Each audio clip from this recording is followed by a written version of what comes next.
Everybody, this is Crimson Out, and welcome to a game review. This is one of my first game reviews. Every Monday you will see a random game that I choose, and I'm going to review about it and tell you what's good and what's bad about it. So first of all, this game is called Assault Cube. Assault Cube is basically a Call of Duty. This came out about 8 months before Black Ops did, Black Ops 1 to be exact. And ever since then, it really hasn't ever been played by a lot of people, because Call of Duty series has been wildly popular, as you guys know, and also there's Halo. There's a lot of things that are more popular than this, and I wanted to think, this is actually a pretty decent game, so why not review it and maybe get it more out there, because it really deserves a lot of credit.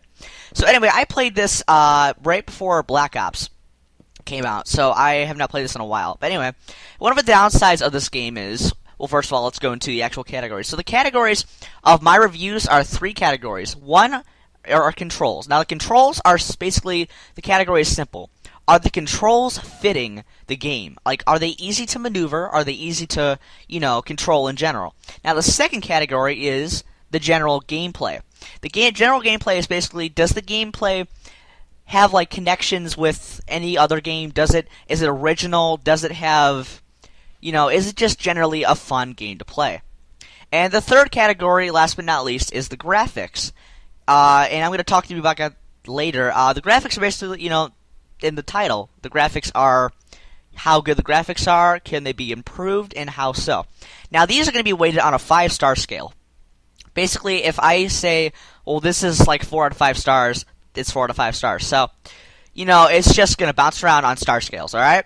So, let's get started with Assault Cube. So, first of all, once you walk in, one of the downsides, like I said, is they just start you in a room, and you are all by yourself, usually.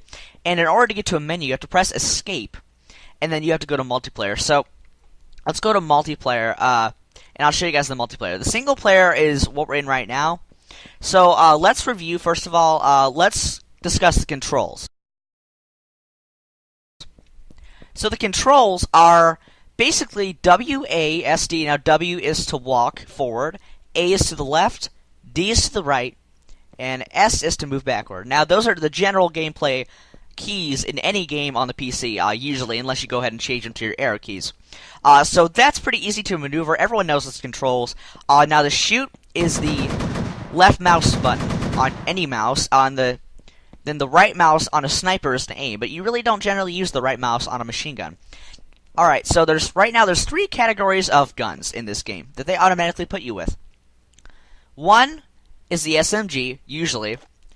2 is your general pistol or secondary weapon. And 3 is your general knife. So this is the knife and this is the melee weapon. So you just walk up to someone and be like, "Stab, motherfucker!"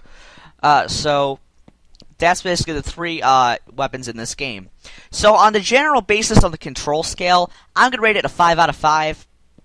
Due to the reason where it's very easy to maneuver. Everyone knows the controls. There's no tricks or anything about it. It's just everyone knows them. So 5 out of 5 goes to controls. All right, now is the gameplay. We're gonna review the gameplay and how the game is basically played. And is it fun? Is it boring? Can it be better? So how are we gonna do that? Is we're gonna play with other people.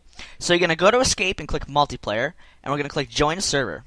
So all these people are playing right now. Now, notice how, like I said, it's basically a generally not so played game. I mean, look at these servers. Zeros, I got 0, 7s, 3s out of time. I mean, I'm not saying no one plays this. I'm saying it's way less popular, though, as any other series like Black Ops, Call of Duty, all that stuff. So I'm just going to go into a random match. Let's go to this one. Anyway, so once you go into multiplayer, one of the good things about multiplayer is that once you get in, it doesn't take forever to start your game, okay? You are automatically logged in, so that's general good on gameplay. Now, as they start you off, you're a ghost until the next round starts. So, until the next round starts, in 1... Okay. So, basically, you can spectate people. Now, spectating is really good. It's basically kind of like the Call of Duty series. You can spectate once you're dead or not in the game. And it looks like the gameplay is very, very fun.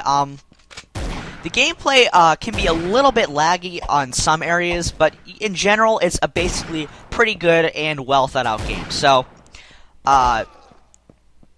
we have to wait 3 seconds, 2, 1. Now, it counts you down. Basically, So basically, look at this. You have options. You go to your options, and you can change your nickname, change your weapon, change the spectate mode. So I'm going to change the enemy team. So let's see what we can actually play here. Everyone died. Okay, so once you get in, you have to choose a team, like I said. Now, I am the sniper. So basically, it looks pretty easy to maneuver. And basically, a lot of people just like doing that. One of the most annoying things about this game is that quick scoping. It's very, very easy to quick scope. Now, for you, it can be a pretty good thing. But in general, the gameplay is a lot of fun, but there are some glitches due to the bugs and stuff that you can see, like sometimes it lags on servers. Sometimes you don't get your gun, but it says you're shooting your gun. So I'm going to rate this gameplay a 4 out of 5 stars. The only reason I wrote it instead of a 5 out of 5 is due to the fact that it kind of bugs up sometimes. But other than that, all games do that, so I'm going to give it a 4 out of 5. Alright, so last but not least, we have the graphics category. Now, the graphics category is basically me saying what's good and bad about the graphics, and are they good enough to say, hey, this is a really good game, I want to play it because the graphics are really cool. So first of all, right now I'm on the graphics setting of medium. Now, medium, in general, it looks fairly decent. It's not the best, it's not the worst. It's basically the middle in the line of the graphics settings. See, the textures on the bricks really aren't that bad. You can see a lot of detail with these things. And the higher up graphics you go, if you have a slow computer, I recommend either medium or low for a slow computer. If you have a really good computer, I recommend basically the best possible. So, how to change these graphics? This is a really good thing in this game. It's a plus for this game. You can go to your escape button, then you go to your settings, and then you go to video settings. Now, over here, you can change your graphics detail. Mine's on medium. Now, we just reviewed medium. Now, let's go to good. Now, good can be a little bit trickier. It loads a salt cube. Alright, now, this basically is generally the same thing. You can see a little bit more contrast, though, within the game. So, good and medium are basically the same thing, except they kind of add sky details and little things like that. Now, to give you an idea, let's go to the best graphics possible, and let's see how the best graphics are. Graphics detail high or insane. Alright, let's try this. I'm kind of scared. It might lag. Oh, okay. Well, anyway, these are the best graphics you can have in this game. And as you guys can see, the mountains are not the best, but not the worst either. The sun's pretty cool. But other than that, on the ground, everything looks pretty sharp. You got the great texture of bricks. You got sand, and in general, a lot of this is actually okay for graphics. So, I'm going to rate this graphics design a 4 out of 5. The only reason I gave it a 4 was because it's kind of, everything sort of a little bit tends to blend in just a little bit on some maps, and that's kind of a downside to their graphics. They kind of have to have a little bit more color, and a little bit more kind of level design. So, but 4 out of 5 for the graphics. Okay, now it's time to rate the overall game. So first of all, we covered the controls, then the gameplay, then the graphics. So, all those basically components come together and make a game. Now, this game is basically a black sheep in any kind of video game series on the PC. So I'm going to rate this game a 5 out of 5 because, number one, it's underplayed, and number two, is just, in general, awesome. So this has been Crimson Hound, and I hope to see you guys playing this game, or just checking it out. See you guys.